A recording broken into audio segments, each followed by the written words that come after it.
Pa sa mga may pagkakapuring sistemang ipinaiiral ng masipag na pinuno ay ang maayos na pangangasiwa sa tanggapan ng mga bantay bayan at lupong tagapamayapa.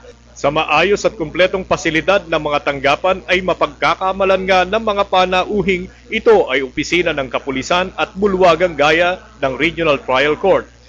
Bukod sa kariktan ng mga nabanggit na silid ay higit itong nagiging katangi-tangi sa mahusay at mapagpunyaging katapatan ng mga tagapaglingkod nito.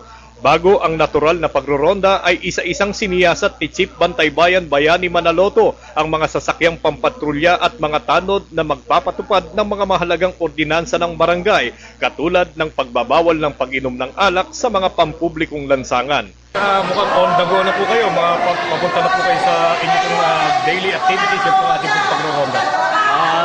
Sa bagay na yan na aking masasabi na napapanatili namin ang kaayusan, orderly dito sa aming barangay dahil sa pagsusumikap ng aming barangay kapitan na suportahan ang aming mga programa. Kumpleto po yung ating po mga sasakyan. Kumpleto yan. Binigay lahat ng ating mabait na kapitan para mapanatili natin ang kapayapaan at kaayusan dito sa barangay. So ito po 20. Ilan sa mga mahalagang pasilidad ng kanilang tanggapan ay ang mga kagamitang pangkomunikasyon, sasakyang pampatrolya, maayos na pagpapahingahan, telebisyon at iba pa.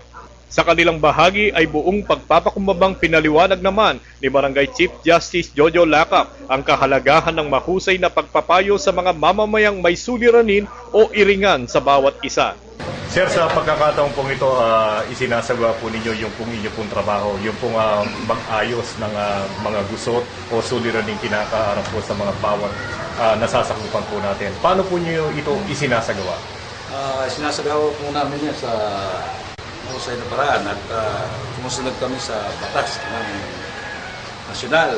At bukod doon, yung sinatawag nilang yung PD 1508 para sa barangay level, yun yung talagang ginagawa namin. In due process of law, lahat ng kaso dito sa aming barangay, talagang sinagawa po namin yan sa mahusay. Mostly, ang kasong pumapasok sa amin, mostly mga nagkakautan, napasok nila yung problema. Isisettle lang namin. Yes, sir. Sir, nakatutuwa pong isipin na ito po isinasagawa po ninyo. Pattern po dun po sa isinasagawa po ng Regional Trial Court o Municipal Trial Court. Mostly, ganun po ang ginagawa namin. Para lahat ng tao rito titiwala dito sa tanggapan ng report. Kasi mostly, yung mga dumadating dito, pamilya, nag-away-away, dito na lang namin para wala ng problema. Lahat ng papeles dyan, andyan sa amin, yan ang ginagawa namin. Ngunit higit sa mga nabanggit na programa ay ang matamang pagsisikap ng kanilang sanggunian sa pagsasaliksik ng mga mahalagang resolusyon at ordinansang higit na makapagpapaangat ng kalalagayan ng kanilang mga mamamayan. Nandito tayo ngayon sa loob ng session hall ng Barangay San Pablo at nakikita natin aktual na nagsisesyon ng kapitan kasama ng kanyang kagawad at saka yung SK chairman. At nakita natin kung paano yung dami ng pinag-uusapan.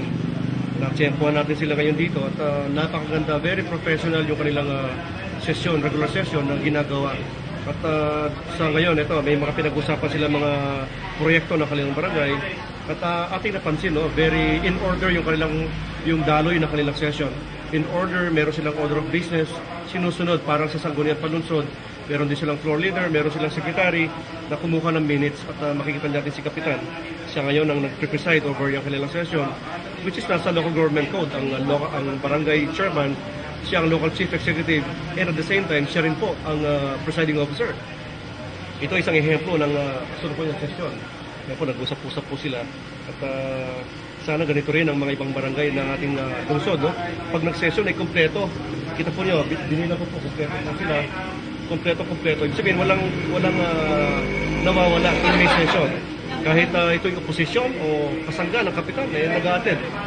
Dito mo kasi makikita na ang progreso ng isang barangay pagkabuo ang council, At kung ikaw ay oposisyon, mas maganda ka dapat mag-attend ka dahil dito mo may lalabas ang yung oposisyon kung kinakailangan. Pakinggan po natin ang session nila.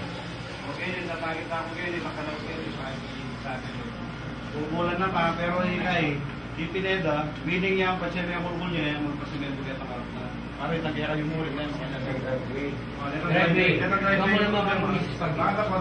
Kasama si Cameraman Raymond